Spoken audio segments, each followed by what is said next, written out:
नमस्कार. गोविंद पानसरे लिखित शिवाजी कोण होता या पुस्तकाचा हा पुढचा व्हिडिओ. रयतेची कणव असलेला राजा. पुणे परगणा ही शिवाजीचे वडील शहाजी यांची जागीरदारी होती. अगदी लहान वयात दादोजी कोंडदेव यांच्या मदतीने शिवाजीने या परगण्याची व्यवस्था पाहावी अशी व्यवस्था केली गेली होती. हा परगणा मोगल व आदिलशाही यांच्या सरहद्दीवरील प्रदेश होता. या प्रदेशात वारंवार एकमेकांच्या स्वाऱ्या होत, आक्रमणे होत, शहरे व गावे भस्मसात होत, वस्त्या उजाड होत. सभासद बकर म्हणून प्रसिद्ध असलेल्या बकरीत याचे वर्णन आहे. वस्त्या उजाड होऊन जंगले माजली होती, त्यातून कोल्हे, लांडगे व इतर रानटी श्वापदे माजली होती. शेतीच्या व शेतकऱ्यांच्या अशा अवस्थेत शिवाजी व दादोजी कोंडदेव या मुलखाची व्यवस्था पाहू लागले. उद्ध्वस्त झालेली गावे शिवाजीने कौलनामे घेऊन पुन्हा वसवली. नव्याने जमीन कसायला येणाऱ्यांना बी बियाणे देऊन व औतफाट्यास मदत करून शेती कसायला प्रोत्साहन दिले. नवीन लागवडीस आणलेल्या जमिनींनी सुरुवातीची 4-5 वर्षे महसूलसुद्धा कमी ठेवला. मन मानेल तसा वसूल करण्याचा शिरस्ता मोडून काढला. जमिनी मोजून घेतल्या. मोजलेल्या जमिनीचा महसूल निश्चित केला. ठरलेला महसूलच वसूल करण्याचा दंड घालून दिला व तो अंमलात आणला. दुष्काळात महसूल माफ केला. पिकलेच नाही तर शेतकरी देणार कुठून हे समजून घेऊन शिवाजी राजा वागला. उलट दुष्काळात शेतकऱ्याला मदत केली जाई. वतनदारांच्या व्यवहाराचे हे वर्णन पहा. अशी पुरातन वहिवाट होती की महालगे, महालकी व गावगण्णा देशमुख, देशपांडे, देसाई, पाटील, कुलकर्णी, खोत, मिराजदार, जमीनदार वगैरे असत. त्यांच्या ताब्यात महाल व गाव असून रयतेकडून जमिनीचा वसूल त्यांनी करावा असे असे. सरकारी अधिकारी रयतेकडून प्रत्यक्ष वसूल घेत नसत. त्यांची सर्व जबाबदारी देशमुख वगैरे जमीनदारांकडे असे. त्यामुळे सर्व रयत या मिरासदारांच्या ताब्यात असे. त्यांना वाटेल तसा ते रयतेकडून वसूल चोपून घेत असत. एखाद्या गावचे सरकारी देणे 200 किंवा 300 रुपये असेल तर हे मिराजदार त्या गावच्या रयतेकडून 2000 किंवा 3000 रुपये वसूल उकळीत असत. अशा तऱ्हेने आपला तळीरामगार करण्यासाठी रयतेस नाहक त्रास देत व सरकारासी फसवीत. ते आपल्या वस्तीच्या गावात हुडे, वाडे, कोट वगैरे बांधून शिपाई, प्यादे व बंदूक, तलवारी बाळगून बळावत असत. त्यांचा हा बेकायदेशीर कारभार सरकारी अधिकाऱ्यांच्या कानी गेला म्हणजे ते त्यांच्याकडे सरकारी देणे अधिक मागत, परंतु त्यास कित्येक देशमुख वगैरे प्रबळ जमीनदार दाद देत नसत. प्रसंग पडल्यास त्यांच्याशी भांडावयासी तयार होत. अशा व्यवस्थेमुळे जिकडे तिकडे पुंड पाळेगारांचा सुळसुळाट झाला होता. अशा अवस्थेतील शेती वसुलावर शिवाजीने नियंत्रण आणले. आता हे वर्णन पहा. स्वराज्यातील एकंदर जमिनीची मोजणी करून ती लागवड करणाऱ्यांच्या नावे लावून तिची नोंद महालकऱ्याच्या दप्तरी असे. जमीन मापण्यासाठी काठी केली असे. ती 5 हात 5 मुठी लांब असे. एका हाताची लांबी 14 तसू असून काठीची लांबी 82 तसू असे. 20 काठ्यांचा 1 बिघा व 21 बिघ्यांचा 1 चावर असे मोजणीचे प्रमाण धरिले असे. प्रत्येक बिघ्यास किती पीक घ्यावे हे उभ्या पिकाची पाहणी करून ठरवीत. या उत्पन्नाच्या 5 तक्षिमा करून 3 तक्षिमा लागवड करणाऱ्या शेतकऱ्याने भोगाव्या व 2 तक्षिमा सरकारला द्याव्या असा करार असे. हे सरकार देणे शेतकऱ्याने धान्याच्या किंवा नगदीच्या रूपाने द्यावे असे असे. अवर्षणनादी संकटसमयी शेतकऱ्यांना सरळ हाताने तगाई देत. ही तगाईची रक्कम त्यांनी 4 व 5 वर्षांच्या हप्त्यांनी फेडावी असे असे. लागवडीस न आलेल्या जमिनी नव्या रयतेस द्यावयाच्या झाल्या म्हणजे तिच्यापाशी गुरेढोरे नसल्यास तिला ती सरकारातून द्यावी. तिला बिजास दाणा द्यावा व पीक होईपर्यंत निर्वाहासाठी धान्य व पैका द्यावा. 2-4 वर्षांनी हा ऐवज उजवून घ्यावा. याप्रमाणे रयतेस कोल देऊन जमिनी इस्ताव्याने दिल्या व बहुतेक सुपीक जमीन लागवडीसाठी आणली. उत्पन्नाचा आजमास पाहून रयतेवर कर बसवावा. जुलूम असा कोणावर करू नये अशी अधिकाऱ्यास सक्त ताकीद असे. वतनदार व जमीनदारांची अवस्था महाराजांनी पार मोडून टाकली. रयतेकडून वसुलीची कामगिरी करण्यासाठी सर्वत्र अधिकारी नेमून दिले. पूर्वीच्या जमीनदारांनी व मिराजदारांनी रयतेला कोणत्याही बाबतीत काडी इतका त्रास देऊ नये. त्यास पूर्वीच्या अंमलात जितके मिळत असत त्याचे योग्य प्रमाण ठरवून त्यास ते सरकारी कामगाराकडून प्रतिवर्षी मिळत जावे. त्यांनी ते प्रत्यक्ष रयतेकडून वसूल करू नये असे ठरविले. हा जो सरकारी उत्पन्नाचा ठरीव अंश त्यांना कोणतीही जोखीम शीळ न बसता मिळत असे, त्या सरकारातून प्रतिवर्षी मंजुरी मिळावी लागे. त्यामुळे त्यांच्या वर्तनावर पुरा दाब बसून रयत त्यांच्या कचाट्यातून साफ सुटली, सुखी स्वतंत्र झाली. रयतेस गुलाम करणाऱ्या ह्या देशमुख, देशपांडे वगैरे ग्रामाधिकाऱ्यांचे वाडे, हुडे, कोट पाडून महाराजांनी जमीनदोस्त केले व त्यांनी इतपर असले धंदे करू नयेत, इतर रयतेसारखी साधी घरे बांधून राहावे असा हुकूम सोडला. शेतकऱ्यांची आणि त्यांच्या शेतीची अशी काळजी वाहणाऱ्या राजासंबंधी रयतेला मग प्रेम का नाही वाटणार? शिवाजीचे कार्य टिकले पाहिजे व वाढले पाहिजे असे का नाही वाटणार? अशा शेतकरी रयतेचा कोवळा पोरगा मग खबरदार जर वगैरे का नाही म्हणणार? रयत राजाशी कशी वागते हे राजा रयतेशी कसा वागतो यावरून ठरते. राजा रयतेशी एकपट काळजी करू लागला तर रयत राजाची दसपट काळजी करते. राज्य ही आपली खाजगी मिळकत नसून जनतेची अनामत आहे असे राज्यकर्ते वागू लागले तर जनता राज्य आपले आहे असे मानते आणि याच्या उलट जनता बिनता कुछ नाही, राज्य ही आपली बापजाद्यांची मिळालेली खाजगी दौलत आहे अशा भावनेने राज्यकर्ते वागू लागले म्हणजे जनता अशा राज्यकर्त्यांना उलटून टाकते असा जगाचा इतिहास आहे. शिवाजी व स्त्रियांची अब्रू. शिवचरित्रातील काही बाबी अगदी निर्विवाद आहेत. कुणाच्या मनात त्यासंबंधी शंका नाही, परंतु या बाबींचे महत्त्व सर्वांनीच नीट ध्यानात घेतले आहे असे म्हणवत नाही. स्त्रियांच्या अब्रूसंबंधीचा छत्रपती शिवाजी महाराजांचा दृष्टिकोन ही अशीच एक बाब आहे. शिवाजी महाराजांच्या काळी आणि सरंजामदारांच्या एकूणच काळात स्त्रियांच्या अब्रूला, विशेषतः गोरगरिबांच्या स्त्रियांच्या अब्रूला किंमत नव्हती. राजे रजवाडे व राजपुत्र तर सोडाच, पण सरदार, वतनदार, जमीनदार, देशमुख, पाटील यांच्या दृष्टीने गोरगरिबांच्या लेकीसुना म्हणजे त्यांना हव्या त्यावेळी उपभोगण्याच्या वस्तू होत्या. दिवसाढवळ्या त्यांची अब्रू लुटली जात होती आणि त्याविरुद्ध कुणाकडे दाद मागता येत नव्हती. ज्यांच्याकडे दाद मागायची तेच अब्रू लुटत होते. अब्रू लुटणाऱ्यांना मान मरावत आणि पदव्या देत होते. अशा काळात शिवाजीचा या संबंधीचा दृष्टिकोन मूलतःच वेगळा होता. रांझ्याच्या पाटलाची गोष्ट प्रसिद्ध आहे. गावच्या वतनदार पाटलाने गरीब शेतकऱ्यांच्या तरण्या ताठ्या पोरीला दिवसाढवळ्या सर्वांसमक्ष उचलून नेली आणि भोगली. माती झालेल्या जिन्यापेक्षा मरण बरे म्हणून पोरीने जीव दिला. सारा गाव हळहळला, पण मुकाच राहिला. शिवाजीच्या कानी ही गोष्ट आली. पाटलाच्या मुसक्या बांधून पुण्याला आणले गेले आणि हातपाय तोडायची शिक्षा झाली. नुसती झाली नाही तर अंमलात आली आणि साऱ्या मावळखोऱ्यात आश्चर्य पसरले. गरीब रयतेच्या पुरीची अब्रू घेतली म्हणून वतनदार पाटलाला जबर शिक्षा झाल्याचे पाहून रयत शिवाजीवर फिदा झाली आणि रयतेच्या अब्रू रक्षणासाठी शिवाजी कार्य करीत असेल तर त्या कार्यासाठी मरायला तयार झाली. ज्यांच्या पाठबळावर राज्य करायचे अशा वतनदारांची सुद्धा गय न करायला न्यायावरची एक जबर निष्ठा लागते. शिवाजीपाशी ती होती म्हणून रयत शिवकार्यात सहभागी होती. आजही गोरगरीब रयतेच्या लेकी सुनांवर खेडोपाडी आणि शहरात सुद्धा अत्याचार आणि बलात्कार होतात. पण शिवाजीचा वारसा सांगणारे आणि उठल्या सुटल्या शिवाजीच्या नावाचा जयघोष करणारे आज काय करतात? अत्याचार करणाऱ्याला शिक्षा होतात का? हातपाय तोडायचे सोडा, कोर्टात केस तरी होते का? की अत्याचार करणारा जितका मोठा वतनदार, जितका मोठा मालदार, तितक्या लवकर त्याची सुटका होते का अटकच होत नाही? लोकशाहीत सुद्धा शिवाजी आठवतो तो यामुळे, आठवावा तो यासाठी. स्वतःच्या नातेवाईकांच्या आणि अधिकाऱ्यांच्या पापावर पांघरून घालून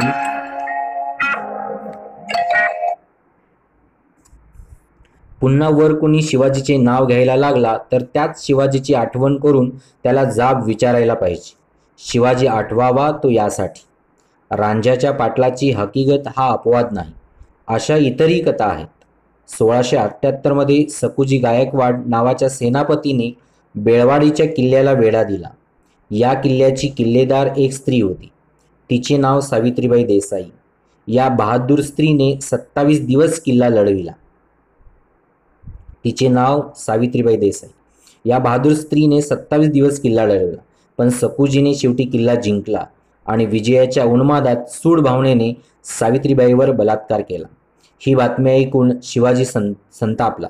त्याने सकुजी गायकवाडचे डोळे काढाव्यास लावले व त्यास जन्मभर तुरुंगात डांबले.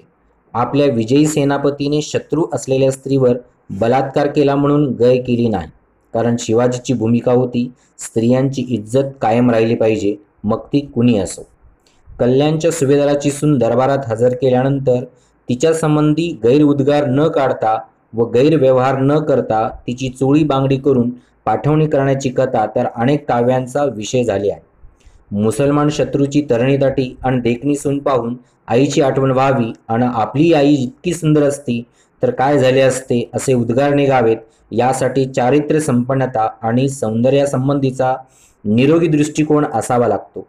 आजच्या भट भुंजा तथाकथित शिवभक्त वतनदारासमोर आणि राजासमोर अशी कोणी सुंदर स्त्री आली असती तर त्यांनी काय उद्गार काढले असते आणि काय केले असते याची कल्पना करून पहा. म्हणजे खरा शिवाजी आणि खोटे शिवभक्त यांच्यातला फरक उमगेल. लढाईत किंवा लूट करताना मुसलमान किंवा हिंदू कोणत्याही धर्माच्या स्त्रिया हाती आल्या तर त्यांना तोशीस लागता कामा नये व त्रास होता कामा नये अशा सक्त आज्ञा शिवाजी महाराजांनी दिलेल्या आहेत व त्याचा अंमल करून घेतला आहे. त्या काळात हिंदू व मुसलमान राजे रजवाडे इनामदार यांचा लढाईस जाताना जनानखाने, बटकिनी, कुणबिनी व कलावंतीनी बरोबर नेण्याचा रिवाज होता. परमुलखातल्या स्त्रियांना बटकिनी बनविण्याचा आणि भ्रष्ट करण्याचा परिपाठ होता. त्या काळी शिवाजी महाराजांनी सक्त हुकूम दिला होता की मोहिमेस जाताना कुणी बटकिनी, कुणबिनी अगर कलावंतीनीस बरोबर घेऊ नये. कुणीही स्त्रीस बटकीन बनविता कामा नये. 21व्या शतकाच्या उंबरठ्यावर असलेल्या भारतातील पुरोगामी न्यायी महाराष्ट्र राज्यात आजही स्त्रियांवर बलात्कार होतात आणि बलात्काराकडे दुर्लक्ष करणारे इतकेच नव्हे तर बलात्कार करणाऱ्यास पाठीशी घालणारे शिवाजीच्या नावाने जय जयकार करतात आणि आपण शिवाजीचे वारसदार आहोत म्हणून सांगत फिरतात. समजा शिवाजी आज आला तर या शिवभक्तांचे काय करेल. शिवाजी व राज्यकारभाराची भाषा. भारतात भाषिक राज्य होऊन बरीच वर्षे होऊन गेली. महाराष्ट्र हा एक भाषिक प्रांत होऊनही 50हून जास्त वर्षे झाली, पण अजूनही महाराष्ट्रातला राज्यकारभार इंग्रजीतच चालतो. ज्यासाठी एक भाषिक राज्य केले तो हेतू कधी साध्य होणार आहे कुणास ठाऊक. परकीय इंग्रज साहेबाला 150 वर्षे लढून समुद्रापार घालवला, पण साहेबांची भाषा जी बोकांडी बसली ती काही दूर गेली नाही. अजूनही ऐत्यदेशीय साहेब इंग्रजीतच बोलतात. चांगले इंग्रजी बोलणे प्रतिष्ठेचे समजतात आणि ज्याला इंग्रजी येत नाही वा चांगले येत नाही त्याला गावंढळ समजतात. शिवकालीन राज्यकारभाराची भाषा मुख्यत्वे फारसी होती. ही किंवा ती भाषा चांगली किंवा वाईट नसते, पण आपण लोकांना फारसी समजत नव्हती. साहजिकच न समजणाऱ्या भाषेतील राज्यकारभार रयतेला आपला वाटत नव्हता. काय चालते कळत नव्हते. शिवाजीने विचारपूर्वक राज्यभाषा कोश करायचे काम सुरू केले. मराठीत कारभार सुरू केला. तो लोकांना आपला वाटू लागला. शिवाजीचे राज्य लोकांना आपले राज्य वाटू लागले. शिवाजी आणि रयत. रयतेचा सामान्य गोरगरीब जनतेच्या लेकीसुनांच्या अब्रूसंबंधी शिवाजी महाराजांचा दृष्टिकोन जसा त्या काळातील इतरांपेक्षा वेगळा होता, तसाच रयतेच्या संपत्ती संबंधीचा दृष्टिकोनही खूप वेगळा होता. रयतेची संपत्ती म्हणजे कोणाही दांडगेश्वराने लुटायची वस्तू अशी त्या काळी रीत होती. त्या काळी सारख्या लढाया होत. पायदळ व घोडदळ हे सैन्य सारखे एका ठिकाणाहून दुसरीकडे मोहिमांसाठी फिरत असे. हे सैन्य गावाहून जाऊ लागले किंवा मुक्कामास राहिले तर रयतेच्या संपत्तीचे काय होईल. उभ्या पिकातून घोडदळ सुसाट जाई. वर्षभर राबून निढळाच्या घामाने पोचलेले आणि हातातोंडाला आलेले तयार पीक बघता बघता भुईसपाट होईल. ज्याच्या राज्यात राहतो त्याच राजाचे सैन्य असे करीत असे. मग तक्रार कोणाकडे करणार आणि दात कोण घेणार. स्वतःच्या नशिबाला दोष देत घरातल्या घरात रडत कुडत बसण्याखेरीज दुसरे काही करायला वाव नसे. असे बिगुमान वागण्याची सैन्याला मुभा होती. त्या काळात शिवाजीने सैन्याला आदेश दिले आहेत की कोणत्याही मोहिमेवर कोणत्याही सैन्याच्या तुकडीने शेतकऱ्यांच्या उभ्या पिकातून जाता कामा नये. पिकाची नासाडी होता कामा नये. कल्पना करून पहा. उभ्या पिकातून बेदरकारपणे दौडत जाणारे व उभे पीक मातीमोल करणारे सैन्य वर्षानुवर्षे पाहण्याचा प्रसंग ज्यांच्यावर येत असेल त्यांना जर पिकातून न घुसता रस्त्याने जाणारे आणि पिकाचे जराही नुकसान होऊ नये अशी दक्षता घेणारे शिवाजीचे सैन्य पाहायला मिळाले तर त्यांना काय वाटेल? रयतेच्या पिकांची काळजी करणारा राजा, त्याच्या आज्ञेप्रमाणे वागणारे सैन्य आणि हे सर्वजण करीत असलेले कार्य यासंबंधी रयतेला काय वाटले असेल? हा राजा, हे सैन्य आणि हे कार्य आपले आहे असे रयतेला काय नाही वाटणार? इतरांकडून त्या काळी नुसती पिकाची नासधूसच होत नसे तर बळजबरीही होत असे. सैन्याचा आणि सरदारांचा गावी मुक्काम पडला तर काय होईल? सैन्यातील घोड्यांची दाणा वैरण गावातल्या रयतेकडून घेतली जाईल. सैन्याची सरबराई गावालाच करावी लागेल आणि मग गावचा वतनदार, पाटील किंवा कुलकर्णी गावातील ज्यांच्याकडे जे असेल ते काढून घेऊन मुक्कामास आलेल्यांची बडदास्त ठेवी. सैन्य आणि सरदार असे वागायला ज्या काळात चटावले होते, दैवावर भरोसा ठेवून अशा आपत्ती सहन करायची सवय ज्या काळी रयतेला झाली होती, त्या काळी हा एक सत्पुरुष येतो आणि सक्त आज्ञा करतो की रयतेच्या भाजीच्या देठालाही हात लावता कामा नये. सैन्यातील घोड्यांना दाणा वैरण लागली तर रोख रक्कम देऊन खरेदी झाली पाहिजे. सैन्याचा रयतेला त्रास होता कामा नये आणि नुसत्या आज्ञा देत नाही तर त्याची सक्त अंमलबजावणी करतो. रयतेच्या कष्टाचीही अपूर्व कणव शिवाजीला रयतेच्या निष्ठा देऊन गेली. आज तसे सरदार नाहीत आणि तसे घोडदळही नाही, पण नवे सरदार आहेत. घोडदळ नसले तरी मोटार दळ आहेत. मोहिमेवर नसले तरी आजही ते नवे सरदार मोटारीच्या काफल्यासह पाहणी करण्यास आणि भेट देण्यास गावोगाव मुक्कामास असतात. आज हे नवे दळ गावोगाव कसे वागते? सरबराईस कामी आलेल्या कोंबड्यांचे पैसे मालकाला मिळतात का? सरबराईचा खर्च मुक्कामास आलेले नवे सरदार स्वतःच्या मिळणाऱ्या पगारातून आणि कमाईतून करतात का? गावगणनाचे पाटील, कुलकर्णी आणि छोटे अंमलदार रोख देऊन वस्तू खरेदी करतात का? काय करतात हे? या सर्वांच्या घरात आणि ऑफिसात शिवाजी महाराजांचा फोटो लावलेला असतो आणि हे शिवाजी महाराजांचा जय जयकार करीत असतात. शिवाजीपासून हे काय शिकले? यांचा शिवाजी कोणता? खरा शिवाजी कोणता? रयतेच्या भाजीच्या देठाला सुद्धा हात न लावण्याची शिवाजीची सक्त आज्ञा यांना सांगावी की नको? स्वराज्य रक्षणाच्या कार्यासाठी सुद्धा रयतेचा जाच होऊ नये म्हणून हा राजा कमालीची काळजी करताना आढळतो. शिवकालीन राजनीती रामचंद्रपंत अमात्य यांच्या आज्ञापत्रातून आढळून येते. या आज्ञापत्रातील वेगवेगळ्या आज्ञामधून अमात्यांचा बारकावा स्पष्ट दिसतो.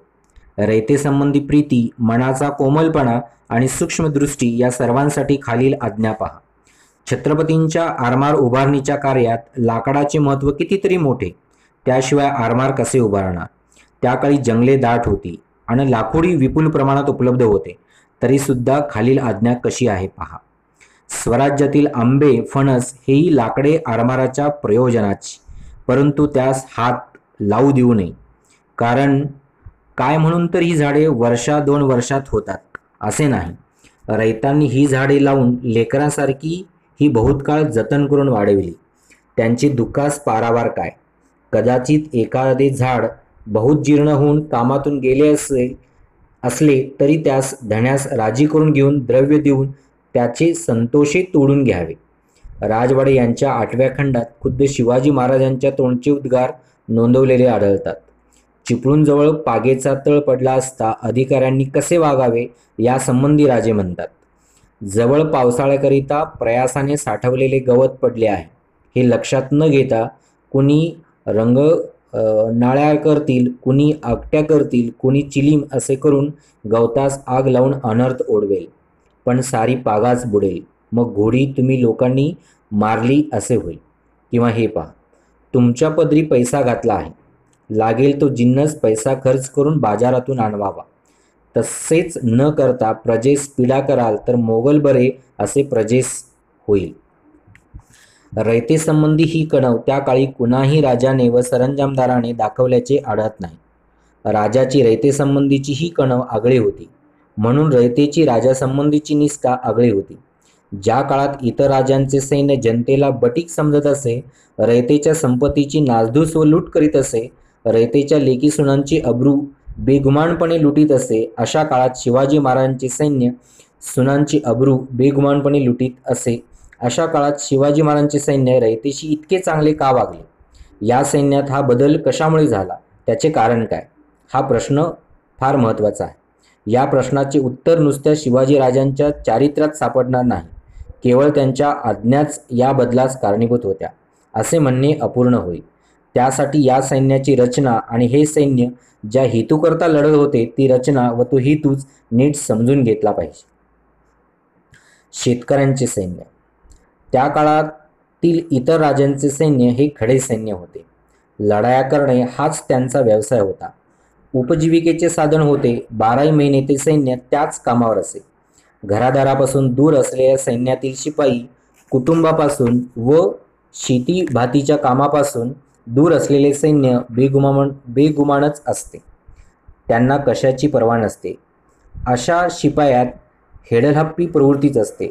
लग्न झालेले व पोरेबाळे असलेलेही बारामाही शिपाईगिरी करणारे रयतेची पर्वा करत नसतात. रयतेच्या संपत्तीची व अब्रूची पर्वा करणाऱ्यांची मानसिकता त्यांच्यात नसते. शिवाजीचे सैन्य बारमाही शिपायांचे सैन्य नव्हते. काही खडे सैन्य होते, काही असे नाही, पण बहुतेक शिपाई शेतीभाती करीत, बायका मुलात राहत आणि शिपाईगिरीसुद्धा करीत. दसऱ्याच्या दिवशी सीमोल्लंघन करून मुलुकगिरीला बाहेर पडायचे आणि अक्षय तृतीयेला पुन्हा घरी येऊन शेतीभातीच्या कामाला लागून बायका मुलात राहायचे असा रिवाज होता. शेतीशी व कुटुंबाशी असे जिवंत व सातत्याचे संबंध असणाऱ्या शिपायांची मानसिकता दुसऱ्या शेतकऱ्यांच्या शेतीची व संपत्तीची काळजी करण्याची असते. इतरांच्या लेकीसुनांचा आदर करण्याची असते. शेतकऱ्यांची शेती व पिके पाहून त्यांना स्वतःची पिके आठवतात. दुसऱ्यांच्या लेकीसुना पाहून त्यांना स्वतःच्या लेकीसुना आठवतात आणि ते अत्याचार करीत नाहीत, नासधूस व लूट करीत नाहीत, अब्रू घेत नाहीत. शेतीशी जिवंत संबंध असलेला मनुष्य लुटारू होत नाही. सैन्यातला शिपाई समाजातल्या कोणत्या थरातून येतो, कोणत्या वर्गातून येतो हे महत्त्वाचे असते. यात दुसरा एक महत्त्वाचा मुद्दा आहे. इतर राजांचे आणि सरदारांचे सैन्य हे लुटारांचे सैन्य होते. लूट करणे हाच तर त्यांचा हेतू होता. इतरांना राज्ये तशी कशासाठी हवी होती? लुटीसाठीच ना. मग ते लूट करणार नाहीत तर काय करणार? सैनिकी सामर्थ्याच्या जोरावर चैनी करायची हाच त्यांचा हेतू. ते रयतेच्या अब्रूची व संपत्तीची पर्वा कशी करणार? शिवाजीच्या राज्याचा हेतू, शिवाजीच्या शिपाई बनलेल्या शेतकरी सैन्याचा हेतू लूट करणे नव्हता, तर लूट थांबविणे हा होता. वर्षानुवर्षे केलेल्या लुटीचा, अन्यायाचा प्रतिकार करायला जे सैन्य उभे टाकले होते ते लूट कसे करणार? अन्यायाचा प्रतिकार करायला जे उभे राहतात ते स्वतः अन्याय करीत नसतात. याचा अर्थ शिवाजी महाराजांच्या सैन्याने कधीही आणि कुठेही लूट केली नाही असा नाही.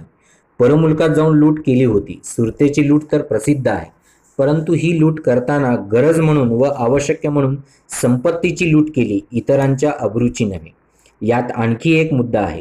इतर राजे सैनिकांना पगार न देता लुटीतला हिस्सा देत. स्वाभाविकच सैनिक जास्तीत जास्त लूट करीत. शिवाजी महाराजांनी सैनिकांना लुटीतला हिस्सा देण्याची इतरांची रीत रद्द केली. लुटीचा सर्व ऐवज खजिन्यात जमा करायचा आणि सैनिकांना ठराविक मेहनदाणा द्यायचा अशी रीत पडली. यामुळे लूट करण्यात आणि जास्तीत जास्त लूट करण्यात शिपायांचा हितसंबंध राहिला नाही. लूट मिळो अगर न मिळो, कमी मिळो अगर जास्त मिळो, सैनिकांना पगार मिळत असे. त्यामुळे उगाच लूट करण्याची, चैनीसाठी लूट करण्याची प्रवृत्ती राहिली नाही. शिवाजी महाराजांचे स्वतःचे शुद्ध चारित्र्य, जाणीवपूर्वक हेतू मनाशी बाळगून दिलेल्या स्पष्ट आज्ञेचा भंग करणाऱ्यांना जर बसेल अशा शिक्षा, उत्पादक शेतकऱ्यांमधूनच केलेली सैन्याची रचना, शिपायांचा शेतीशी व कष्टाशी जिवंत संबंध, रोख पगार देण्याची रीत आणि सर्वात महत्त्वाचे म्हणजे अन्यायाचा व लुटीचा प्रतिकार करण्याच्या हेतूने सुरू केलेले कार्य, यामुळे शिवाजीचे सैन्य आणि इतर राजांचे सैन्य यात फरक होता. महाराष्ट्रातील सामान्य रयतेला शिवाजी महाराजांचे सैन्य हे लुटारू सैन्य वाटत नव्हते, तर लूट थांबवायला निघालेले संरक्षक सैन्य वाटत होते. रयत सैन्याला सहाय्य करीत होती आणि सैन्य रयतेला वाचवत होते. सामान्य जनतेसाठी राज्य चालविण्याकरता सैन्य आणि रयत यांचे संबंध एकत्वाचे असावे लागतात. सैन्याची जनतेला भीती वाटता कामा नये. सैन्य आणि जनता हे एकमेकांचे पूरक राहतील अशी रचना करावी लागते, तरच यश मिळते. आधुनिक काळात सुद्धा अशी जनता आणि असे सैन्य यांची उदाहरणे आहेत. व्हिएतनामचे उदाहरण हे ताजे उदाहरण. व्यापार उद्योगात संरक्षण.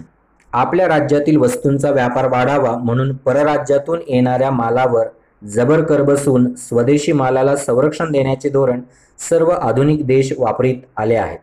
परंतु सरंजामशाहीच्या मध्ययुगात सुद्धा शिवाजी महाराजांनी असा कर बसवून देशी व्यापारास व उद्योगास उत्तेजन देण्याचे धोरण स्वीकारले होते असे दिसते. 6 डिसेंबर 1671 रोजी महाराजांनी कोकणातील कुडाळचे सरसुभेदार नरहरी आनंदराव यांना एक पत्र लिहिले आहे.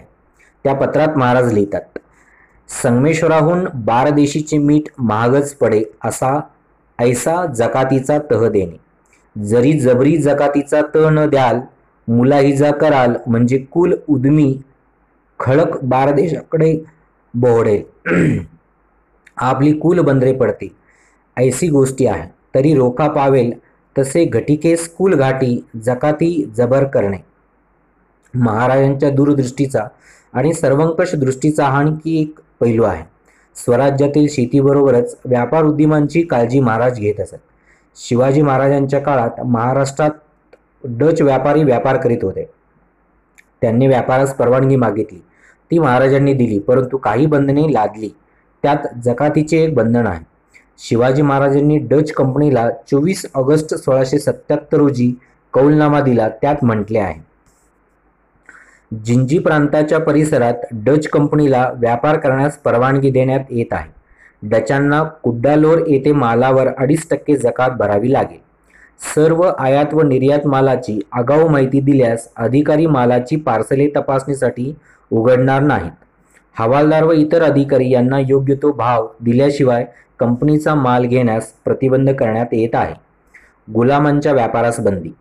वर उल्लेखलेल्या कौलनाम्यात किंवा करारात गुलामांच्या व्यापारास प्रतिबंध करणारे एक महत्त्वाचे व आजवर बऱ्याच प्रमाणात दुर्लक्षित झालेले कलम आहे ते असे, मुसलमानांच्या राज्यात कोणाकडूनही अटकाव न होता तुम्हाला स्त्री व पुरुष यांची गुलाम म्हणून खरेदी व विक्री करण्यास परवानगी होती. परंतु आता माझ्या राज्यात तुम्हास स्त्रियांची किंवा पुरुषांची गुलाम म्हणून खरेदी व विक्री करण्यास संमती नाही. जर तुम्ही तसे करण्याचा प्रयत्न केलात तर माझे लोक तुम्हास प्रतिबंध करतील. हे कलम कटाक्षाने पाळले पाहिजे. ज्या काळात गुलामांचीही भारतात व्यापार कुठे कुठे चालत होता, भारतीय स्त्री पुरुष मजूर पकडून गुलाम करून परदेशी जबरीने नेले जात होते, अशा काळात स्वतःच्या रयतेचा गुलाम म्हणून व्यापार करण्यास शिवाजी महाराज प्रतिबंध करीत होते. सर्व ठिकाणी सर्व बाबतीत रयतेची सर्व प्रकारची काळजी घ्यावयाची हे शिवाजी महाराजांच्या राज्याचे धोरण होते.